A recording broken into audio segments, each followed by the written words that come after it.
Lesson 8. You can be Jehovah's friend.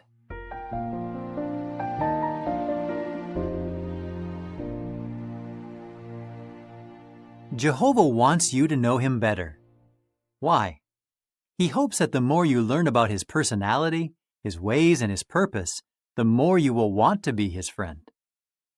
Can you really be God's friend? Psalm 25:14 says, "Close friendship with Jehovah belongs to those who fear Him, and He makes His covenant known to them." What can you do to become His friend? The Bible answers those questions and reveals why friendship with Jehovah is the most important relationship you can have. Point 1. What invitation does Jehovah offer you? James 4:8 encourages us, "Draw close to God, and He will draw close to you." What does this mean?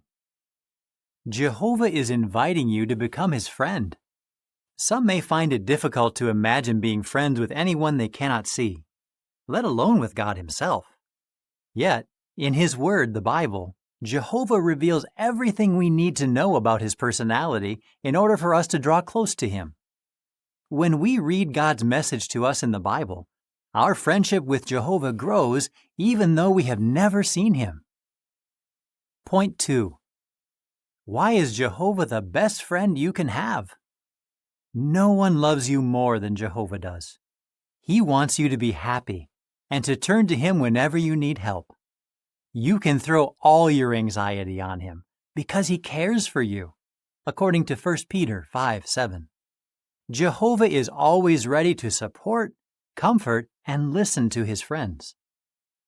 Psalm 94:18 and 19 says, "When I said, 'My foot is slipping,' your loyal love, O Jehovah, kept supporting me. When anxieties overwhelmed me, you comforted and soothed me." Point 3. What does Jehovah expect of His friends? Jehovah loves people in general, but His close friendship is with the upright, according to Proverbs 3:32. Jehovah expects His friends to try to do things that He views as good and to avoid things that He considers bad. Some may feel that they could never live up to Jehovah's standards of good and bad. However, Jehovah is large-hearted. He accepts everyone who truly loves Him and does his best to please Him. Dig deeper. Learn more about how you can become Jehovah's friend and discover why He is the best friend you can have. Point 4. Abraham was Jehovah's friend. The Bible account of Abraham, also called Abram, gives us a glimpse of what it means to be God's friend. Read about Abraham at Genesis 12:1-4, which says, "And Jehovah said to Abram, 'Go out from your land and away from your relatives and from the house of your father to the land that I will show you. I will make you a great nation, and I will bless you, and I will make your name great, and you will become a blessing. I will bless those who bless you, and I will curse him who calls down evil on you, and all the families of the ground will certainly be blessed by means of you.' So Abram went just as Jehovah had told him, and Lot went with him. Abram was 75 years old when he left Haran." What did Jehovah ask Abraham to do? What did Jehovah promise him? How did Abraham respond to Jehovah's instructions? Point 5. What Jehovah asks of His friends. We usually expect certain things of our friends. What are some things that you like your friends to do for you?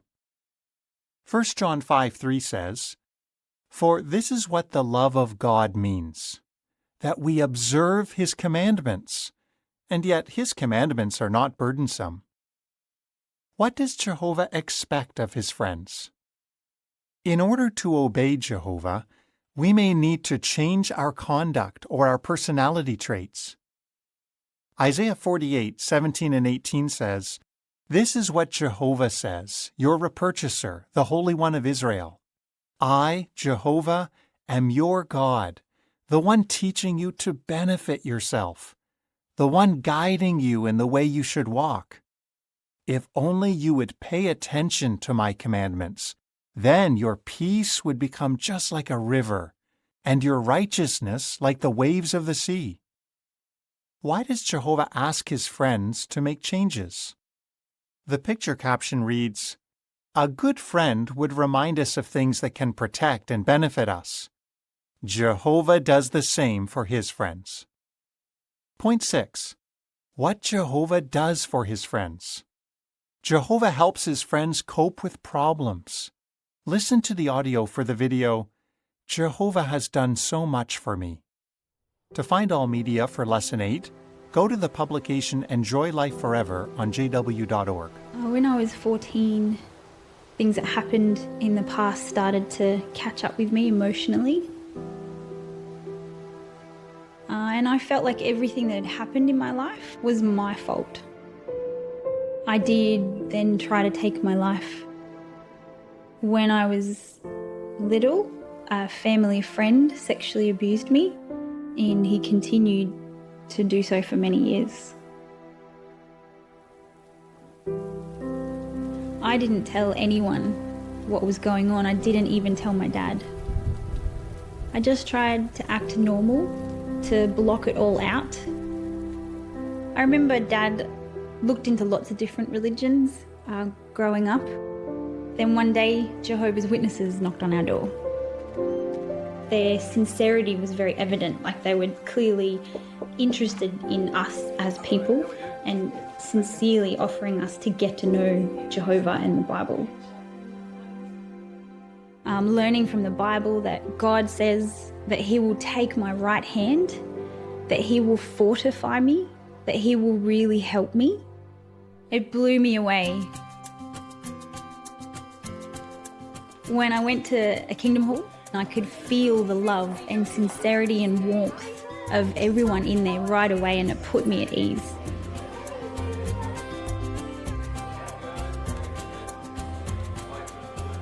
Jehovah's done so much for me personally. I want to help as many people benefit from that same relationship with our God. For the last 12 years, I've been doing a full-time Bible education work.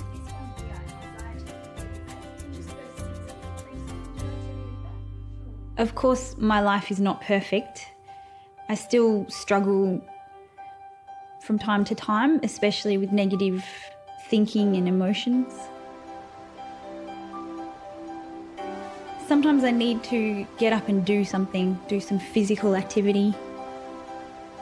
Sometimes when I have the memories coming back, it's like I'm watching a bad movie, and somehow I need to change the channel.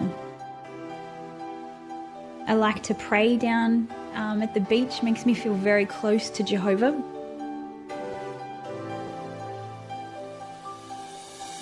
Coming to know Jehovah has given my life meaning and purpose.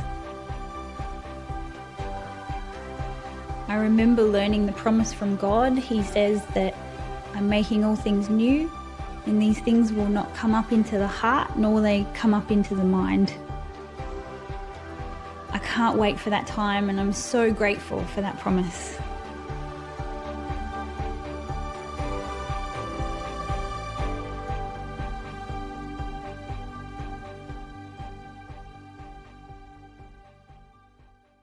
How has Jehovah helped the woman in the video to deal with her negative thinking and emotions? Isaiah 41:10 says, "Do not be afraid, for I am with you. Do not be anxious, for I am your God. I will fortify you. Yes, I will help you. I will really hold on to you with my right hand of righteousness." Verse 13 says, "For I, Jehovah your God, am grasping your right hand, the one saying to you, 'Do not be afraid, I will help you.'" What does Jehovah promise to do for all of his friends? Do you think Jehovah would make a good friend? Why? The picture caption reads, "Close friends give you help when you need it." Jehovah will help you too. Point 7. Friendship with Jehovah involves communication. Communication strengthens bonds of friendship. Psalm 86:6 says, "Listen, O Jehovah, to my prayer, and pay attention to my pleas for help." Verse 11 says, "Instruct me, O Jehovah, about your way. I will walk in your truth. Unify my heart to fear your name." How can we communicate with Jehovah? How does Jehovah communicate with us? The picture caption reads, "We speak to Jehovah through prayer. He speaks to us through the Bible." Some people say, It's impossible to be close to God. what scripture would you use to show that we can be Jehovah's friend? Summary: Jehovah wants to be your friend, and he will help you draw close to him. Review: how does Jehovah help his friends? Why does Jehovah instruct his friends to make changes? Do you think Jehovah expects too much of his friends? Why or why not? Goal: share with a friend something that you have learned about Jehovah. Set other goals. Explore. How can friendship with God affect your life? Read Jehovah, a God Worth Knowing in the Watchtower, February 15th, 2003. Learn how to cultivate a friendship with God. Read How Can I Become God's Friend? In Questions Young People Ask, Answers That Work, Volume 2, Chapter 35. Find out why one woman feels that her friendship with Jehovah saved her. Read I Did Not Want to Die in the Watchtower, number 1, 2017. In the audio, what does it mean to be God's friend? Listen to teenagers express their feelings about Jehovah. Well, I definitely think that having a friendship with God is a hard concept to understand. End of Lesson 8.